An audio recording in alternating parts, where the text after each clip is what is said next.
성도 여러분 안녕하세요. 2월 15일 목요일 아침 말씀 시간입니다. 오늘 함께 나누실 하나님 말씀은 마가복음 3장 20절에서 35절까지 말씀입니다.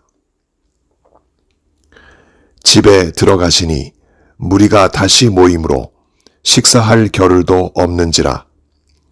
예수의 친족들이 듣고 그를 붙들러 나오니 이는 그가 미쳤다 하밀러라. 예루살렘에서 내려온 서기관들은 그가 바알세불을 지폈다 하며 또 귀신의 왕을 힘입어 귀신을 쫓아낸다 하니 예수께서 그들을 불러다가 비유로 말씀하시되 사탄이 어찌 사탄을 쫓아낼 수 있느냐. 또 만일 나라가 스스로 분쟁하면 그 나라가 설 수 없고 만일 집이 스스로 분쟁하면 그 집이 설 수 없고 만일 사탄이 자기를 거슬러 일어나 분쟁하면 설 수 없고 망하느니라. 사람이 먼저 강한 자를 결박하지 않고는 그 강한 자의 집에 들어가 세간을 강탈하지 못하리니 결박한 후에야 그 집을 강탈하리라. 내가 진실로 너희에게 이르노니 사람의 모든 죄와 모든 모독하는 일은 사하심을 얻되 누구든지 성령을 모독하는 자는 영원히 사하심을 얻지 못하고 영원한 죄가 되느니라 하시니 이는 그들이 말하기를 더러운 귀신이 들렸다 하미러라. 그때에 예수의 어머니와 동생들이 와서 밖에 서서 사람을 보내어 예수를 부르니 무리가 예수를 둘러 앉았다가 여짜오되 보소서 당신의 어머니와 동생들과 누이들이 밖에서 찾나이다. 대답하시되 누가 내 어머니이며 동생들이냐 하시고 둘러 앉은 자들을 보시며 이르시되 내 어머니와 내 동생들을 보라. 누구든지 하나님의 뜻대로 행하는 자가 내 형제요 자매요 어머니이니라. 아멘. 성도 여러분, 여러분들께서는 예수님이 어떻게 사셨다고 생각하십니까? 영국 출신 한 유명 철학자 버트란드 러셀이 예수님을 두고 말하기를 가장 지혜로웠던 사람이라 하면서도 가장 지혜롭게 행동하지 않았던 사람이라 보았습니다. 예수님이 행하셨던 사건 하나하나를 분석한 후 최고의 지혜자로서 그 지혜대로 살지 못했던 것을 지적했던 그 철학자는 과연 무슨 근거로 그런 판단을 내렸을까요? 유명 철학자로서 그가 쌓아올린 업적과 그리고 인정, 또 그 위에 그가 세운 기준과 척도가 아니겠습니까? 그것들이 뭇 사람들의 판단에 널리 적용될런지는 모르나 적어도 우리가 보는 예수님은 지혜의 근본이시고 그 지혜를 완벽하게 이 땅에서 실현하신 분이십니다. 그 판단 기준은 하나님의 말씀을 믿는 믿음입니다. 그 믿음을 따라 우리는 예수님을 하나님의 뜻대로 행하신 유일무이한 분으로 보고 믿습니다. 그러나 예수님을 우리와 같은 눈으로 보는 사람들이 많지 않은 것은 사실입니다. 충격적인 것은 그런 사람들이 예수님 주변 가까이에도 있었다는 사실입니다. 예수님이 어느 집에 초청받아 계실 때의 일입니다. 쉼없이 분주하게 아픈 사람들을 고치시고 복음을 가르치셨던 예수님이셨습니다. 이제 좀 쉬시며 식사도 하셔야 했는데 무리들이 다시 그 집으로 몰려들었습니다. 이런 소식을 들은 예수님의 친족들이 예수님을 붙들러 그 집 앞에 찾아왔습니다. 붙들러 찾아왔다. 이 말은 마치 경찰이 범죄인을 붙잡아 가듯이 강압적으로 예수님을 붙들어 가려는 의도라 생각합니다. 예수님의 친족들은 왜 그랬을까요? 그들이 보기에 예수님은 미쳐 보였기 때문입니다. 이 말은 제정신이 아닐 정도로 예수님이 뭔가에 의해 홀려 있어 보였다는 의미입니다.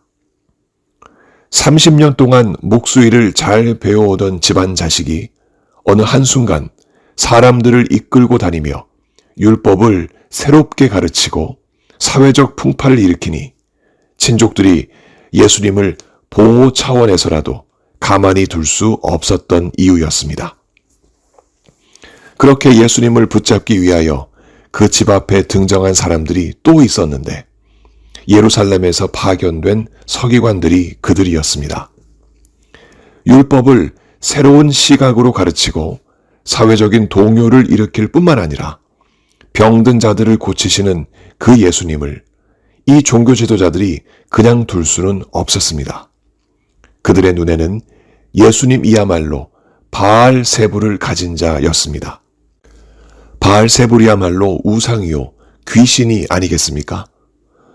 제정신이 아닌 상태를 넘어서서 귀신의 왕이 예수님 속에 자리하고 있어 다른 귀신들을 쫓아내는 식으로 예수님이 병자들을 고친다고 본 것입니다. 복음을 전하는 예수님을 두고 미쳤다고 본 친족들이나 귀신의 왕을 힘입었다고 본 서기관들이나 그들이 과연 예수님을 있는 사실 그대로 제대로 본 것일까요? 복음을 전하시는 예수님의 지혜와 능력을 제대로 알지 못하고 각자 나름대로 판단하여 예수님을 진단했던 친족들과 종교 지도자들이었습니다. 이들에게 예수님은 어떤 반응을 보이셨을까요?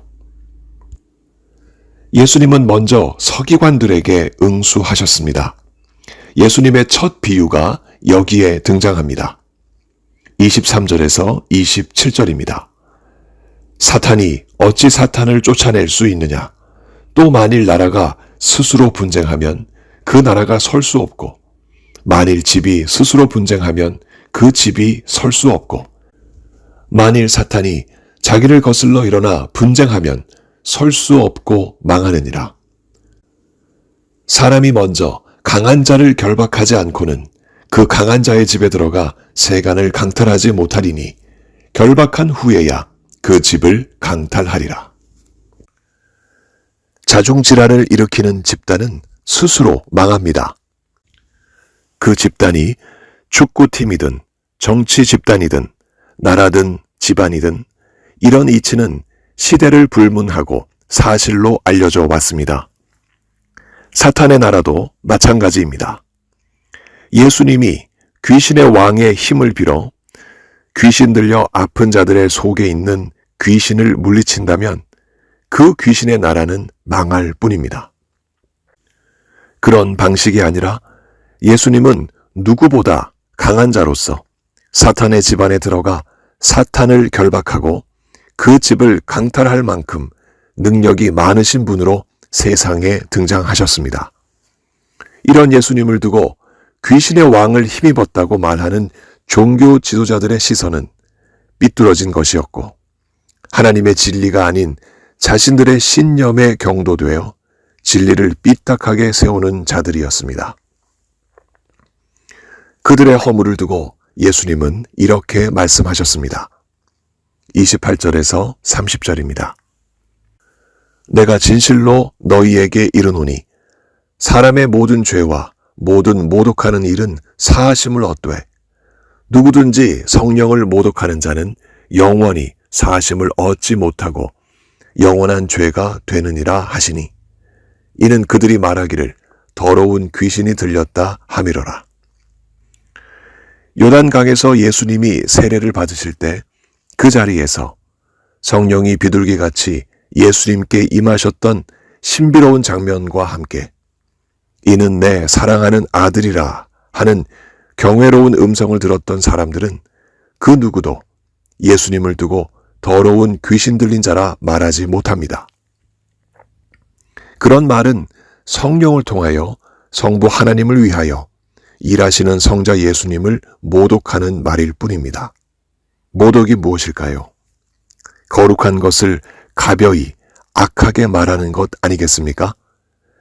사람이 사람을 모독하는 경우 모독당한 사람이 모독한 사람을 용서할 수는 있겠으나 사람이 성령을 모독하는 경우는 다릅니다.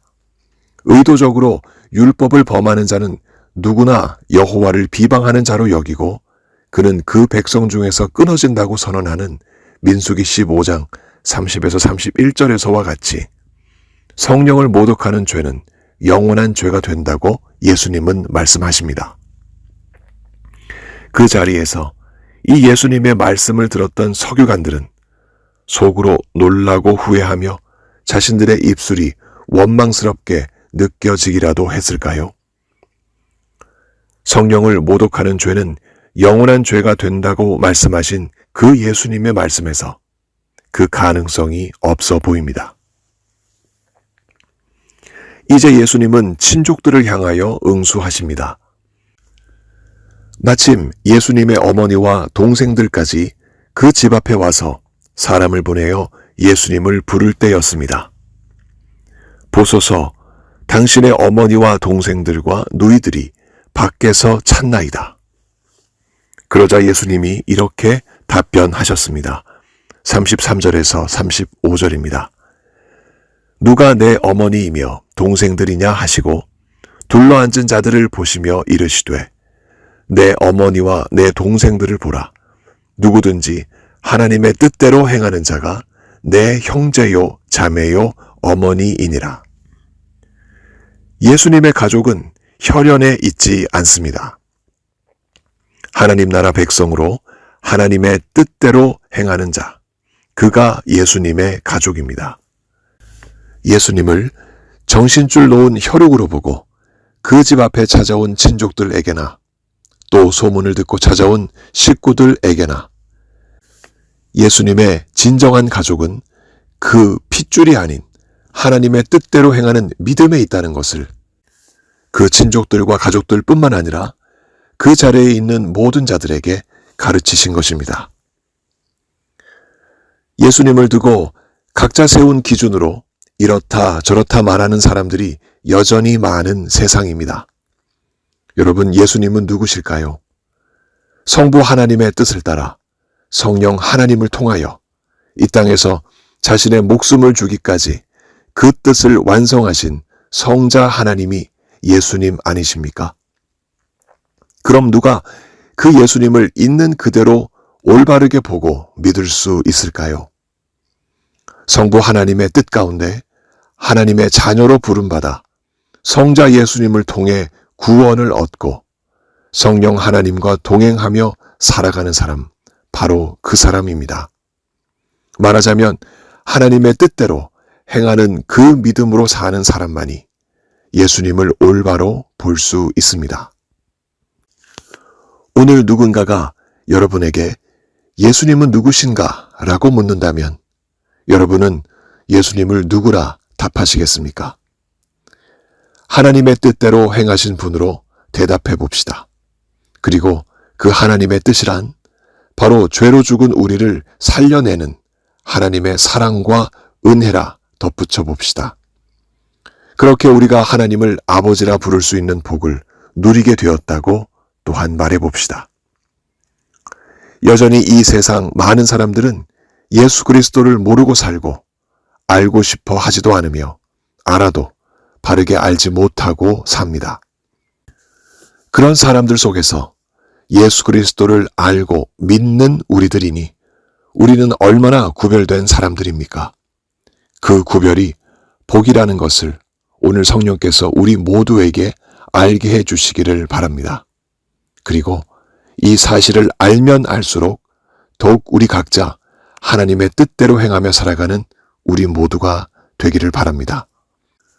성령께서 우리 모두에게 이와 같은 지혜와 믿음 더해 주시길 예수 그리스도 이름으로 간절히 축원합니다. 함께 기도하시겠습니다.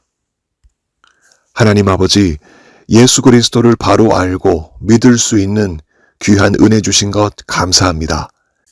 이 귀한 은혜를 받았으니 그 받은 은혜대로 살아가는 우리 모두 되게 하여 주옵소서. 예수 그리스도께서 이 땅에서 하나님의 뜻을 이루신 것처럼 우리 역시 우리 주님의 뜻을 이루어내는 귀한 삶 살게 하여 주옵소서.